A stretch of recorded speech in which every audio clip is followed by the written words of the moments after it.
كيبدا الفيلم ديالنا مع واحد الأستاذة اللي كانت كتقري مادة العلوم واللي كان الاسم ديالها ديفكي، وكانت معروفة بالانضباط ديالها والتفاني ديالها في العمل. وكيقوم واحد من الطلاب ديالها اللي كان الاسم ديالو مهيت بإرسال واحد المقطع ديال الفيديو إباحي لواحد الطالبة اللي كانت معاه اللي كان الاسم ديالها آريا، واللي كانت في نفس الوقت هي بنت الزوج ديال ديفكي. وهنا كنشوفو كانت حصلاتهم وخدات التليفون المهيت ورماتو ليه من الشارجم كعقاب ليه. وفي الليل كنشوفوهم مجموعين على طابلة ديال العشاء كيتعشاو، كانت ديفكي وحتى الزوج ديالها وبنتها الصغيرة وحتى آريا.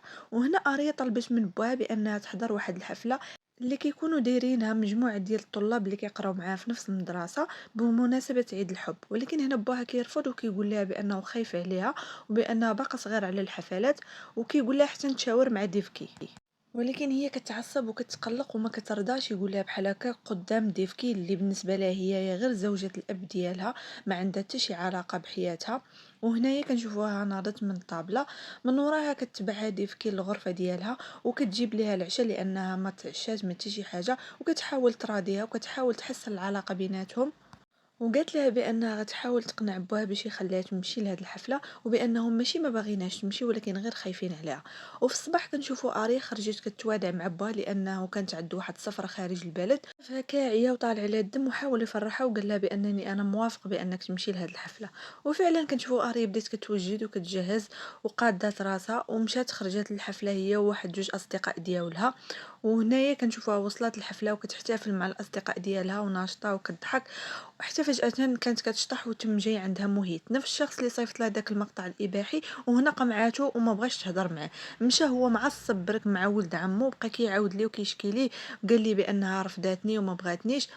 وهنا ولد عمو كان شويه عايق عليه وقال ليه برك وتفرج وانا غنوريك كيفاش طيح البنات. ومشى عندها وتا هو نفس الشيء رفضاته لانها هي كان عقلها وقلبها مع واحد اخر، ولكن داك الشخص اخر كان عنده علاقه مع واحد البنت، وداك الشخص كاع ما كان اصلا عارفه واش كتبغي ولا لا. هنا صونت ليها ديفكي وخرجت على برا لان كان صداع في الحفله. فجاه كيتم الاختطاف ديالها من قبل الموهيت وولد عمو وجوج اخرين معاه، دوخوها وركبوها في الطوموبيله وداوها لواحد الخلا وتعداو عليها كاملين. ومن وراها ملي سالاو منا لاحوها في جنب الطريق، عاد بالهم هما راه ميته ولكن هي كانت باقا حيه وكانت كلها مضروبه ومهرسه وحالتها حاله. هنا ديفكي عيات ما تصوني لها في التليفون ولكن هي ما جاوباتهاش. هنا تخلعات عليها وقررت بانها تمشي لديك الحفله، وفعلا مشات وبقات كتسول تما صحابها ولكن حتى واحد ما شافها فين مشات ولا عرف عليها شي حاجه. هنا قررت بانها تمشي للبوليس وتعلمهم، ولكن البوليس قالوا لها خصها تدوز 24 ساعه عادش يمكن لك تبلغي على حالات اختفاء. وتما كيشوفها واحد المحقق خاص يعني كيخدم راسو كيقول لها هانتي نمره التليفون ديالي في حاله لا ما لقيتيهاش اتصلي بيا. وفي الصباح كيكون دايز واحد خينا وكيشوفها تما جنب واحد الواد مليوحه اللي كيعيطوا البوليس على ديفكي، وكتمشي كتجري للسبيطار وكتشوفها كتصدم في الحاله اللي كانت فيها لان كانت كلها مضروبه ووجهها كله مخصر. هنايا الطبيبه كتقول لها بانها راه تعرضت لواحد الاغتصاب جماعي، وكتقول لها راه عندها حتى بعض الكسور في الجسد ديالها وبزاف ديال الضربات. هنا ديفكي كتعصب وكتبقى تغوت وكتنهار وما كتقبلش ديك الهضره يعني ما كتدخلش ليها لدماغها، وكينقلوا داكشي حتى في التلفزيون. ومن وراها كنشوف واحد البوليسي هو اللي غيتكلف بهاد القضيه وجا عند ديفكي المستشفى وبقى كيهضر معاه ويسول فيها، وقال لها باننا ان شاء الله غنلقاو مالين هاد الفعله. وهنايا ديفكي كنشوفوها كتبكي وكتعيط لراجلها وكتقول ليه ضروري خصك تجي، وكتعاود ليه اللي وقع. وغير كيوصل بوها كيشوفها في ديك الحاله وكيتصدم، وحتى هي غير شافت بوها نهارت وبقات كتبكي وعاودت ليهم اللي وقع عليها.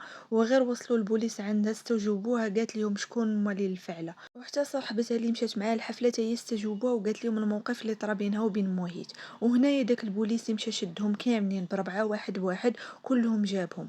ونهار المحاكمة كيكونوا دوك المجرمين بربعة باركين وكيكون المحامي ديالهم كيدافع عليهم، ولكن حتى المحامي ديال آريا حتى هو جاب كاع الأدلة اللي كدينهم، وحتى الاعتراف ديال آريا اللي كان مسجل صوت وصورة لأنها ما كانتش كتقدر تجي للمحكمة لأنها كلها كانت مهرسة.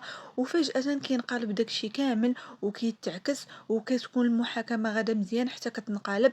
ودوك المتهمين كاملين كيأكد المحامي ديالهم انه كاينين شهود كيأكدوا بانهم ما خرجوش من الحفله ديك الليله، وبان اريا كانت سكرانه وما عاقلاش وما عرفتش راسها مع من مشات. هنايا باها كيسمع الحكم اللي غينطق به القاضي، وفعلا القاضي كينطق بالبراءه ديالهم وبانهم ما عندهم حتى شي علاقه بهذه القضيه. هنا باها كيتعصب وبدا كيغوج وكيضرب واحد من دوك المتهمين. وديك الساعة كيحكم عليه القاضي ب48 ساعة لأنه ما احترمش المحكمة وما احترمش القاضي ودار الفوضى. وهنا كنشوفو ديفكي كتهضر مع داك المحقق اللي كان مكلف بالقضية، وكيقول ليها بأنه راه متيقهم وعارف بأنهم هما اللي الفعلة وغيعاونهم باش يعاودوا يرفعوا دعوة اخرى، ولكن هنايا ديفكي كترفض وكتقول ليه ما كاينلاش. وهنا كنشوفوا اريا جابوها من المستشفى للدار ديالهم، وغير دخلت عندها الزوجة ديال الاب ديالها ديفكي بقات كتغوت وما بغاتهاش تشوفها، بحال حست بانها غتشفى فيها، وخرجت وخلاتها مع باها اللي كان معنقه وكيحاول يواسيها. هنايا ديفكي كانت كتهضر مع الزوج ديالها، قالت لي بان كانت ديما كتمنى بان العلاقه ديالها مع اريا تصلح، ولكن من وراء هاد الحادثه محاله تصلح. هنا كنشوفوا باها دخل عندها وحاول يخرجها من ديك الحاله اللي ولات فيها وداك الاكتئاب اللي داخله فيه، ولكن هي رفضت حتى تهضر معاه. في الصباح كنشوفوا ديفكي رجعت الخدمه ديالها حتى كتصدم بان موهيت كاين ورجع للقرايه. نيشان مشات لعند المدير ديال المدرسه وقالت لي كيفاش قدرتوا ترجعوا وتدخلوا عاوتاني المدرسه. هنا المدير قال لها بانه صافي راه تبتت البراءه ديالو. خرجت من عنده معصبه، من وراها تبعت موهيت بالطوموبيل وحاولت انها تضربه من اللور ولكن فلت منها. من وراها قلبت على العنوان ديال هذاك المحقق الخاص اللي كانت تلاقات معاه قدام المركز ديال البوليس، ومشات عنده طلبت منه العناوين ديال دوك المجرمين كاملين وبعض المعلومات الشخصيه ديالهم، وفعلا تمكن يجيب لها اول واحد فيهم يعني اول متهم المعلومات الخاصه به. وقالت لي بغيت هادشي يبقى سر بيناتنا. ومن وراها مشات عند واحد من الناس اللي كانت كتعرفهم، هما كانوا مثليين جنسيا وكانت عندها معرفه بهم، وطلبت منهم مساعده انهم يختطفوا داك المجرم الاول ويخدروه ويقطعوا ليه العضو ديالو.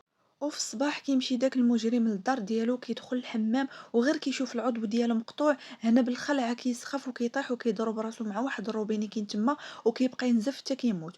واول واحد شكوا فيه هو الاب ديال اريا. هنا كنشوفوا داك المفتش اللي مكلف بالقضيه ديال اريا كيجي عنده وكيحاول يستجوبه وكيشوف واش عنده علاقه بالموت ديال داك الشخص. هنا كنشوفوا داك المحقق اللي كانت دايره معاه ديفكي جا عندها تلاقى بها المره الثانيه في سريه وعطاها المعلومات الشخصيه ديال المجرم الثاني اللي اغتصب اريا، واللي كان هو ولد عم ديال موهيت اللي واقع بسببه هذا الاغتصاب كامل. وهنا كنشوفوها جمعت كاع المعلومات على هذا المجرم الثاني، ومن وراها خرجت من الدار من بعد ما قالت الرجل بانه عندها واحد الغرض على برا. والراجل لما كيكون في العلم ديالو حتى شي حاجه من هادشي اللي كدير. كتوجه للدار ديال المتهم الثاني من بعد ما عرفت بانه ما كاينش، كان جايبه معاه بزاف ديال السوارت اللي قدرت تحل بهم الدار وتدخل لداخل وتعطل الكاميرات ديال المراقبه. وهنا عرفته بانه مهووس بالرياضه، خدات داك البروتين ديالو اللي كيشرب ووضعت فيه واحد المسحوق ديال البذور ديال التفاح، يعني طحناتهم ودارتهم ليه مع البروتين اللي كيشرب، وخرجت من تما بلا ما تخلي حتى اثار. وفي الصباح بدا كيشرب داك المغتصب الثاني داك البروتين، وفجاه حتى جا واحد الشلال ونقلوه ديك الساعه للسبيطار هزوه. وغير كيسمع مهيد داك الخبر كيمشي نيشان للسبيطار باش يطمن على ولد عمو. وهنايا كنشوفو ديف كيمشات نيشان ملي شافت مهيت ما كاينش وكاين في السبيطار مع ولد عمو، مشات للدار ديالو ودخلات وخلات ليه داك المسحوق ديال البذور ديال التفاح اللي طحنات، كان انه هو اللي دار داك الشيء لولد عمو، وشعلت جهاز ديال الانذار وخرجت من تما. هنا ملي جا اتصال بان جهاز ديال الانذار شاعل في الدار ديالو، كانوا ديك الساعه البوليس معاه كيحقوا معاه ومشاو معاه نيشان للدار ديالو باش يشوفوا اشنو واقع. وغير دخلوا تما معاه البوليس بداو كيقلبوا حتى كيكتشفوا بان البذور ديال التفاح باقين تما والجلوف ديال التفاح باقين تما.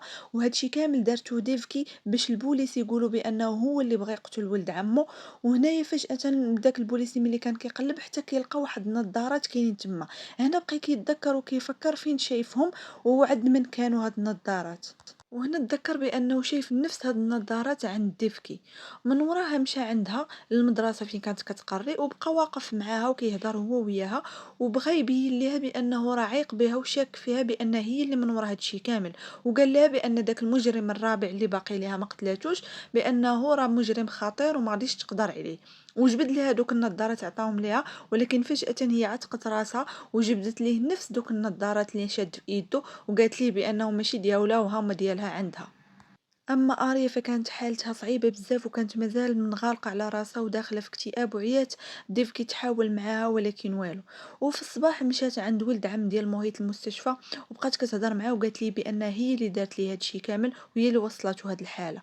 وكنشوفوا اريا مازال متبعه الاخبار ديال المجرمين وكتسمع كل مره كل واحد اشنو طرالي، وكتصحاب الاب ديالها هو اللي من ورا هادشي، هو اللي دار هادشي كامل في هاد المجرمين، وكتفرح وكتقول بانه راه جاب ليها الحق ديالها. واحد النهار كانت دايرة ديفكي مع داك المحقق الخاص غتلاقى معاه في واحد المكان عام باش ما يعيق بهم حتى شي واحد، باش غيكون جايب ليها بعض المعلومات الشخصية على داك المجرم او المغتصب الرابع، ولكن للاسف كيكون تابع داك البوليسي، وكيدي داك المحقق للمركز ديال الشرطة وكيبقى يستجوب فيه وكيقول لي اشنو بينك وبين ديفكي. وهنا كنشوفو كيجي الرئيس ديالو في العمل وكيطلب منه بانه يطلق سراح داك المحقق، وكيقول ليه بانه صافي هاد القضيه تسدات وما يبقاش يتدخل فيها.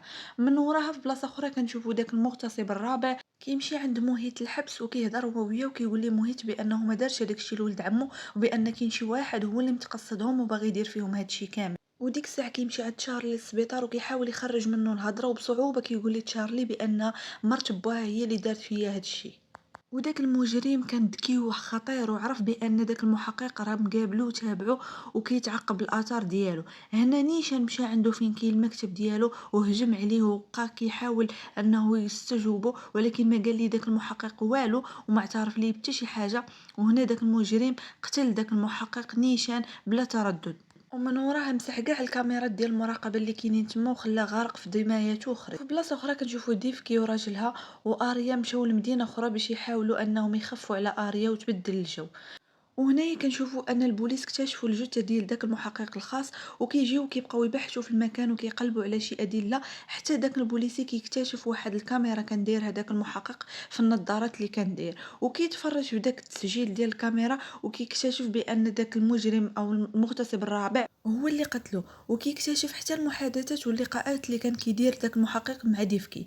وفي بلاصه اخرى كنشوفوا داك المغتصب الرابع كيعرف المكان ديال ديفكي والعائله ديالها، وكيمشي عندهم الاوتيل اللي كانوا نازلين فيه في مدينه اخرى، وكيتيري في باه هو الاول. وهنا اريا غير شافتو بقات كتغوت وتصدمات وهربات من تما. وهنايا كنشوفوه شاد ديفكي وكيحاول يخنق فيها بواحد البلاستيكه وكيسحبها بانها صافي راه ماتت، وكيمشي وكيخليها يخرج من ورا اريا باش يصفيها ليها. وهنا ديفكي كتبعو حتى هي من وراه وكتبقى تقلب عليه، فجاه كيخرج قدامها وكيبغي يصفيها ليها، ولكن لحسن الحظ كيجي داك البوليسي وكيعتقها منه، كيبقى يتضارب هو وياه. فجأة كتهز ديفكي السلاح وكتبغي تيري في داك المغتصب، ولكن هنا كيتدخل البوليسي وكيمنعها وكيقول لها ما تضيعيش حياتك على قبله، وبركه غير الاخرين اللي حاسبتيهم وخديتي حقك منهم.